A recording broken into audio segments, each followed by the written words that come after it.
খ্রিস্টান যারা রয়েছে তারা তো এটিকে বিশেষ গুরুত্ব দিয়ে ঈদ উৎসব হিসাবে পালন করে, আর আমরাও যদি সেভাবে গুরুত্ব দিই তাহলে তাদের সাথে যেন সাদৃশ্য এসে যায়।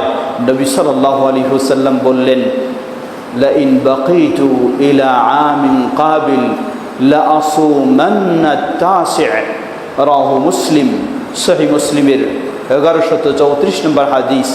নবী সাল্লাল্লাহু আলাইহি ওয়াসাল্লাম মন্তব্য করলেন, ঠিক আছে, যদি আগামী বছর বেঁচে থাকি তাহলে 9 তারিখে সিয়াম পালন করব। কিন্তু নবী সাল্লাল্লাহু আলাইহি ওয়াসাল্লাম আর আগামী বছর তিনি বেঁচে ছিলেন না, যার ফলে সিয়াম পালনের সুযোগ হয়নি। অতএব এই হাদিস থেকে বোঝা যায় 9 এবং 10 তারিখে দুটি সিয়াম রাখা। কেউ জিজ্ঞাসা করতে পারে, নবী সাল্লাল্লাহু আলাইহি ওয়াসাল্লামের এই আকাঙ্ক্ষা, যেহেতু 10 তারিখে হলো ইহুদিদের সিয়াম বা ইহুদিদের ঈদ, ইহুদিদের ইবাদত, তাহলে 10 বাদ দিয়ে নবী সাল্লাল্লাহু আলাইহি ওয়াসাল্লাম হয়তো 9 করতে চেয়েছিলেন। জবাব, সহিহ বুখারী ও মুসলিমের আরেকটি হাদিস, যেটি সাহাবী আবু মুসা আল আশআরী রাদিয়াল্লাহু তাআলা আনহু বর্ণনা করছেন। তিনি বলেন, কানা ইয়াউমু আশুরা তাউদ্দুহু আল ইয়াহুদু ঈদা ওয়া ফি রিওয়ায়াতিন তুআযযিমুহু আল ইয়াহুদু ওয়া তাত্তাখিযুহু ঈদা, রাহু মুসলিম।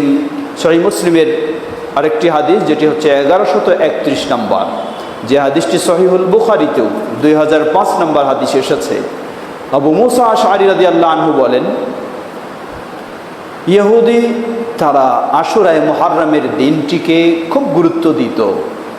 এই দিনটিকে তারা গুরুত্ব দিতে গিয়ে ঈদ হিসাবে পালন করত।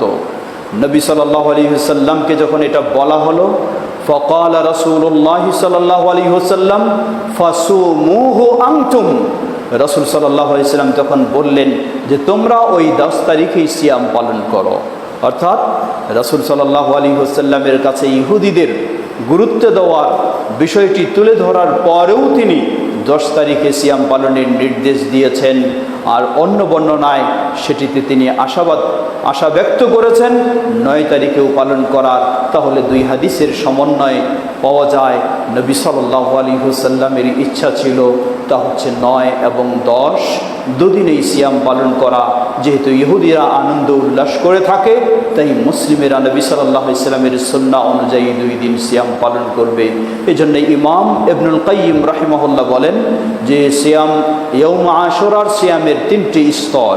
কেউ যদি পারে 9, 10, 11 3 দিন ভালো, না হলে কমপক্ষে 9 এবং 10 এ বিষয়ে বেশি হাদিস এসেছে।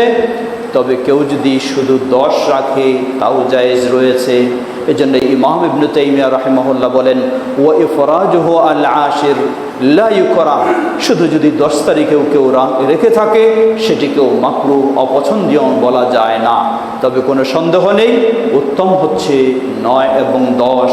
কেউ যদি 2 দিন সম্ভব না হয়, কষ্টকর হয়, শুধু 10 তারিখে রাখে, তাও সেটি জায়েজ হবে। ওয়াল্লাহু তাআলা আ'লাম।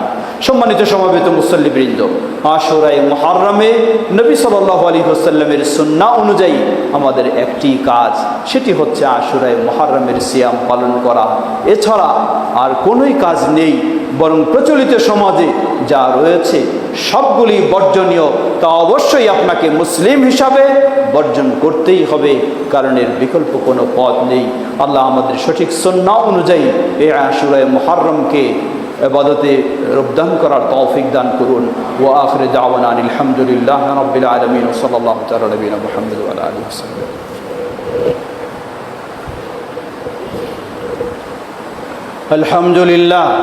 আলহামদুলিল্লাহি রাব্বিল আলামিন ওয়াসসালাতু ওয়াসসালামু আলা আবদিল্লাহি ওয়া রাসূলিহি নবিয়িনা মুহাম্মদ ওয়া আলা আলিহি ওয়া সাহবিহি আজমাইন, আম্মা বা'দ। সম্মানিত সমবেত মুসল্লিবৃন্দ, রাসূল সাল্লাল্লাহু আলাইহি ওয়াসাল্লাম সেই 1400 বছর আগেই কত কঠিনভাবে সতর্কবাণী উচ্চারণ করেছেন। সহিহুল বুখারীর হাদিস, তিনি বলেন, লাইসা মিন্না মান দারাবাল খুদুদা ওয়া শাক্কাল জুয়ুবা ওয়া দাআ বিদাওয়াল জাহিলিয়া, রাওয়াহু আল বুখারী। যে ব্যক্তি শোক পালন করতে গিয়ে গাল চাপড়াবে, বুক চাপড়াবে, কাপড় ছিঁড়ে ফেলবে, জাহিলি কর্মকাণ্ডে জড়িয়ে যাবে, লাইসা মিন্না, সে কখনো আমাদের অন্তর্ভুক্ত হতে পারে না। লক্ষ্য রাখবেন, আশুরায়ে মুহররম কখনো শোক পালনের দিন নয়। নবী সাল্লাল্লাহু আলাইহি ওয়াসাল্লামের সুন্নাহ অনুযায়ী আশুরায়ে মুহররমে একটি কাজ, সেটি হলো সিয়াম পালন করা। ঈদ পালন করাও নয়, আবার শোক পালন করাও নয়, তা হচ্ছে সিয়াম পালন করা। কিন্তু একদিকে ইহুদি তারা এটিকে ঈদ হিসাবে পালন করে, অপরদিকে শিয়াদের বিরোধী যারা, তারাও এই দিনটিকে আনন্দ উল্লাসের দিন হিসাবে পালন করে। আর অপর পক্ষে শিয়া যারা, তথাকথিত ভ্রান্ত চিন্তার অনুসারী যারা, তারা এই দিনটিকে শোক পালনের দিন হিসাবে এই দিনে তাজিয়া মিছিল করে, এই দিনে নিজেকে রক্তাক্ত করে এবং এই দিনে যত জঘন্য কাজ রয়েছে সবগুলি করার চেষ্টা করে। অথচ আল্লাহ রাসূল সাল্লাল্লাহু আলাইহি ওয়াসাল্লাম বললেন, এই শোক পালন করতে গিয়ে এই ধরনের কাজে যদি কেউ জড়িয়ে যায়, লাইসা মিন্না, সে কখনো আমাদের অন্তর্ভুক্ত হতে পারে না।